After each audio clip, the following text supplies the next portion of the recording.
Hello, I'm Aubrey Aquino, and joining me is Russel Olinsky, an environmental health specialist. He's here to tell us about how we can keep toxins, allergens, hazardous debris, and molds out of our homes. Thanks for joining us, Russel. Thank you, Aubrey. Now, I know you've been an expert witness, you've written books, and you've also, worked on rockets. But today, we're talking about some of the most important things we can do to make our homes environmentally safe. So why don't you tell us about some of the little things we can do at home? Okay, well, poisoning by gases, either be carbon monoxide or other gases, is the 8th leading cause of death of people in homes, workplaces. So it's very important to check around the house for any gas leaks, any furnaces that are not working properly.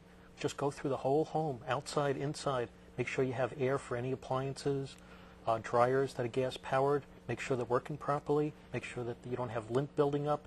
Anything that can cause either natural gas leakage or from the combustion. In other words, the top of the furnace has a flue on top. You want to make sure that that flue is connected properly. Same thing with gas furnaces in the attic. Looking at the gas meter outside the house, just sniffing around. Very, very important. Sounds like some general maintenance and just always checking to make sure that things are running fine and everything's in place. Exactly. All right, so when it comes to like air conditioning and heating systems, do you have any recommendations? A lot of them. It depends where the unit is located. If it's located in the house, you usually have a platform. Look underneath. Look past the air filter. See if you see any fiberglass insulation that it's exposed, any cellulose insulation, sawdust, bugs. Clean out the area where the air goes in. If it's in the attic, make sure that the doors for the unit are sealed, because so many of them have gaps around it.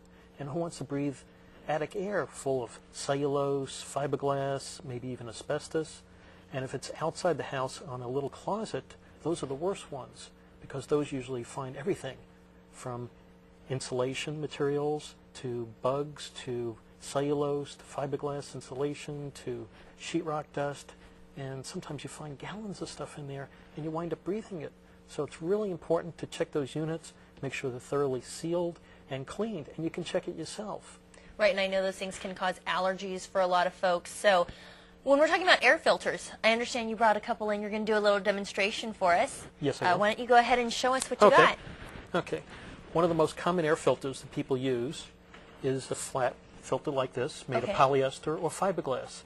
It gets rid of the gnats, but not really the big particles. So I got a little salt and pepper out, regular household salt and pepper. And you want to have a filter that filters out salt and pepper. So we're going to put a little pepper on there, a little salt, shake it. And I don't know if you can hear it, but yeah, we can. It went through. Right, yeah, we saw that. Wow. So why have a filter that doesn't do much? Right, didn't catch everything. Right.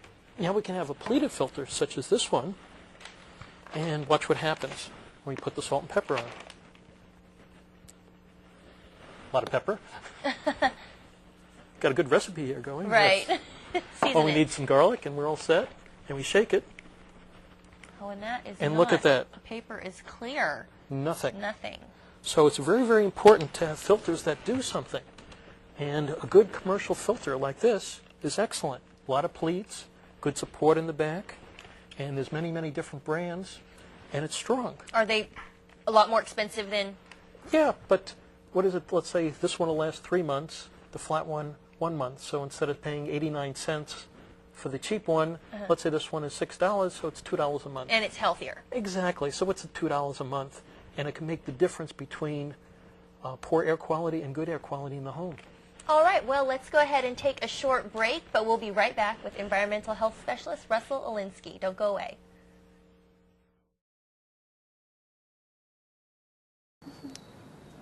I'm Jamie with Life Dynamix. I'm here today with Carrie to see what kind of questions she has for our experts. Hi, is it okay to exercise while I'm fasting? Is it okay to exercise while fasting? The answer is certainly yes. I would encourage exercise while fasting. If we consider what fasting is generally a detoxification activity. And it's important to remember that the reciprocating gait, that is motion similar to walking or running in a natural way, is very detoxifying. But what I would recommend during fasting intervals is to moderate the activity so that instead of running or using high conditioning pulse rate aerobic exercises, that one modify it to just walking so that the heart rate doesn't increase and that one doesn't produce an acidosis and disturb what is already happening, and that is a alkalizing effect on the intercellular fluid instead of an acid producing effect that exercise by its nature causes. Hi, I'm Kendra Kessel, and I'm a fitness expert here with Life Dynamix. We're all used to doing squats and overhead press, but we're all busy also. Therefore, I'm going to show you an exercise to incorporate both of those exercises in one. You're going to start with your arms up in a military press position. Your legs are going to be shoulder width apart, abs tight, back tight. You're going to press up with your arms, and you're going to squat down with your legs. Go back to the first position, one more time. Press up, squat down. Everything is very tight. You go back up. When you're doing this exercise, you're not only incorporating your quadriceps, your hamstrings, your glutes, your abdominals, your back, but also your arms and shoulders. Once again, I'm Kendra Kessel here with Life Dynamix. How prevalent are chemicals? Well, would you believe there are about 70,000 chemicals on the market today, and only about 7,000 have ever been checked by our government for safety. And these weren't checked, I might add, in infants and children and pregnant women. They were checked in healthy men. In 1972, there were 600 chemicals that were supposed to be rechecked. 40 years later, they've only checked 200. Maybe we should ask why. Hi, I'm Stephen Farrell, and I'd like to introduce you to an innovative life enhancement system that induces optimal energy, health, body weight, and well-being. Implementation of just a few of the strategies within this program will make a dramatic difference in the quality of your life. Visit lifedynamics.com, and when you purchase over $30 worth of cutting-edge products, you'll receive this Life Transformational System on DVD absolutely free. Life Dynamics, the new science of energetic living.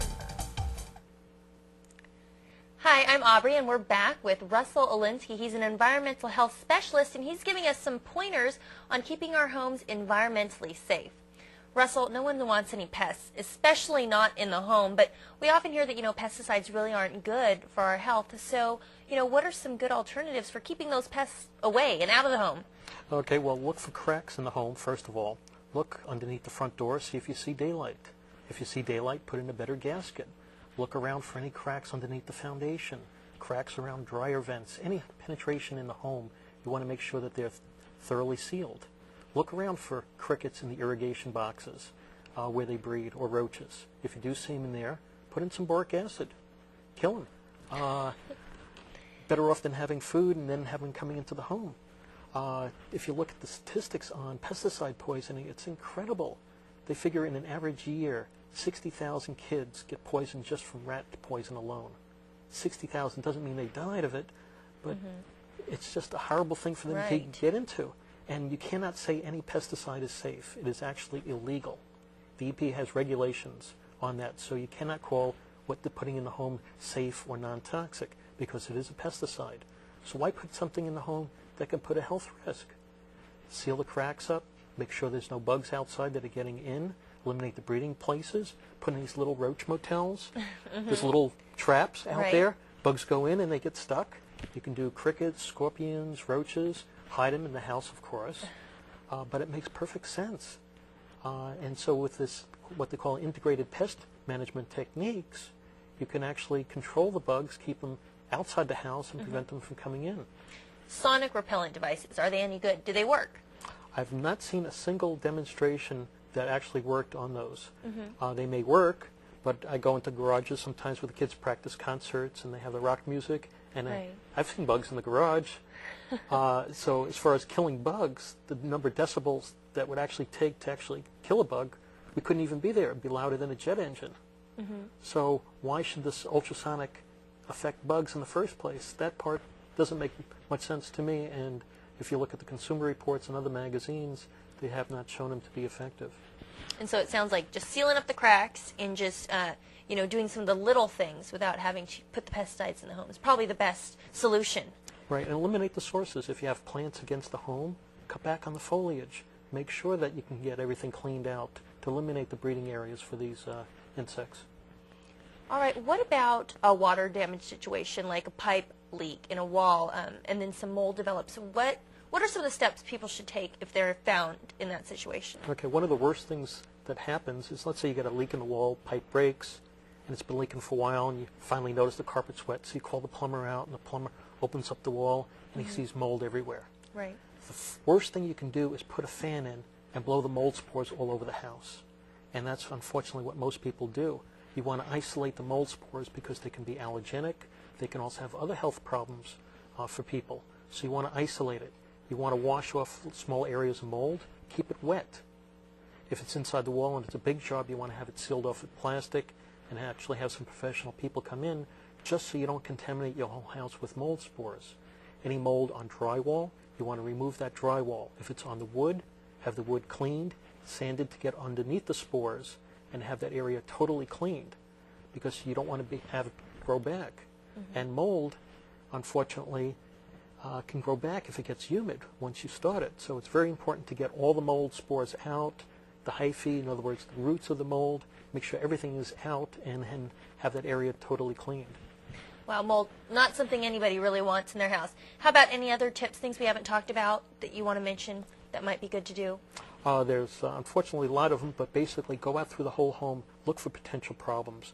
Look at the gaskets for your washer machine. A lot of people have 10-year-old hoses ready to go. Look for corrosion on the pipes. Look at the outside foundation where the water is hitting the home. Look for any potential problems. And so many times I do investigations and it's so obvious. You all see algae on the side of the house with a nice big area that's stained. Go inside and there's lots of mold, and no wonder why the kids are getting sick. So eliminate the water hitting the side of the house. Watch out for planters. And there's so many sources of water damage in the home, and people don't look. They don't look underneath the refrigerator for little leaks or under the sinks for corrosion and reverse osmosis systems that have nicks in plastic piping.